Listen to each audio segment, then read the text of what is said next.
Perkenalkan, kami dari kelompok 1 ingin memperkenalkan diri. Saya Merianda Saragi berperan sebagai narator. Perkenalkan, nama saya Kata Tarikan. Saya berperan sebagai Pak Usman, guru desa yang bijaksana. Perkenalkan, nama saya Rasita Barus. Saya berperan sebagai Siti, sebagai seorang murid Pak Usman. Perkenalkan, nama saya Haryati Beruginting. Saya berperan sebagai Sari, seorang murid Pak Usman. Perkenalkan, nama saya Lovelindira Saragi. Saya berperan sebagai seorang pedagang dari Makassar. Perkenalkan, nama saya Sirkatina Barus. Saya berperan sebagai Ibu Halimah, ibu darinya Siti.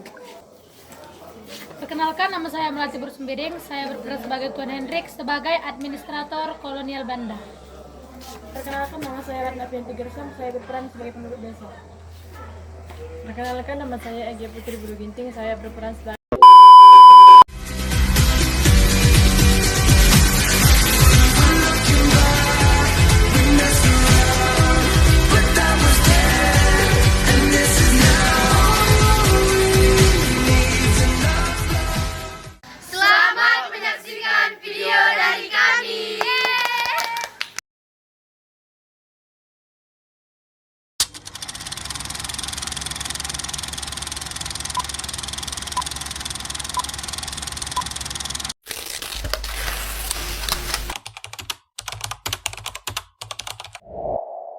Di sebuah sekolah sederhana di desa, Pak Usman sedang mengajar.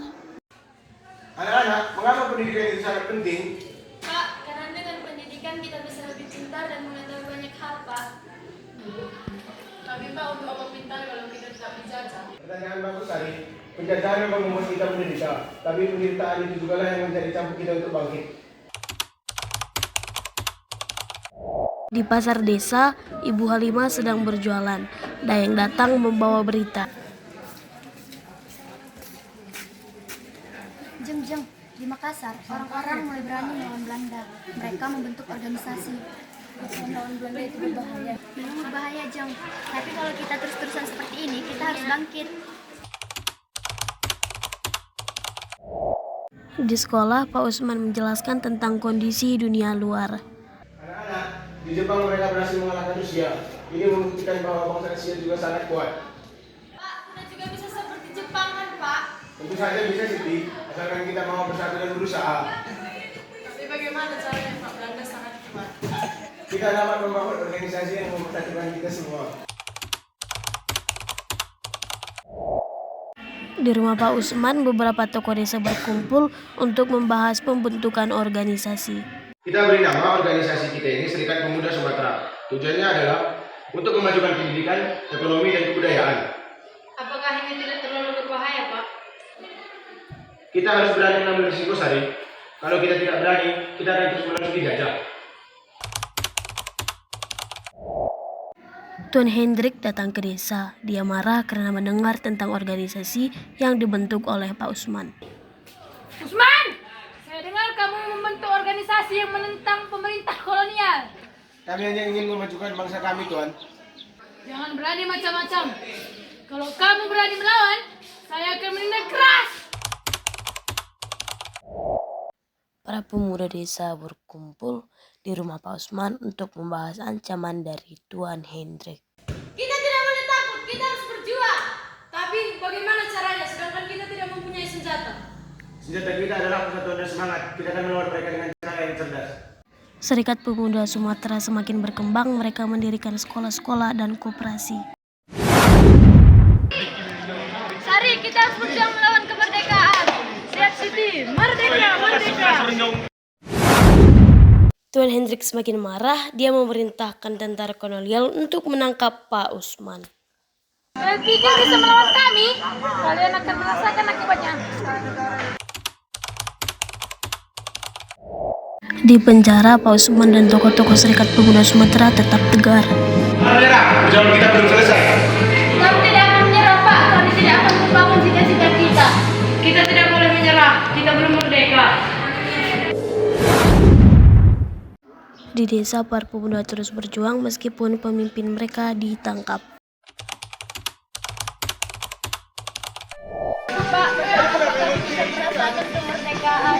Kami akan menjaga kemajuan bangsa ini dan membuat bangsa yang kuat dan merdeka.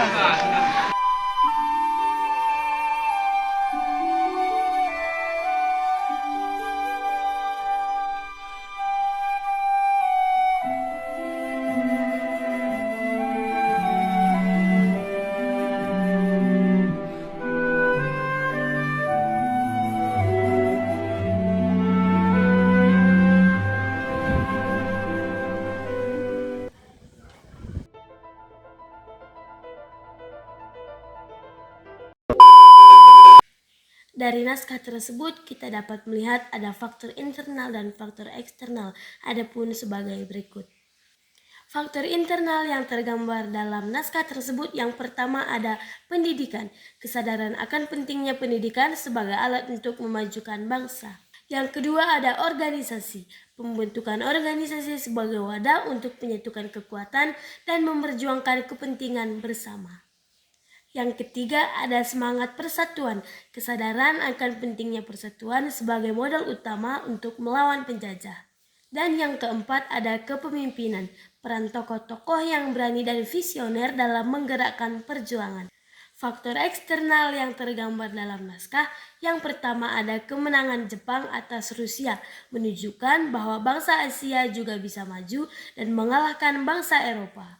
Yang kedua ada perkembangan di Makassar, berita tentang pergerakan nasional di daerah lain yang menginspirasi perjuangan di Sumatera. Dan yang ketiga ada kolonialisme Belanda, penindasan dan kesewenang-wenangan penjajah yang memicu semangat perlawanan.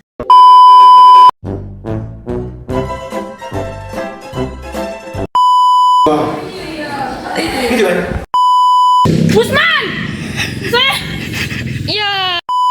Perkenalkan saya Mbak Sendiri berperan sebagai Tuan Hendrik. Banyak kau karat.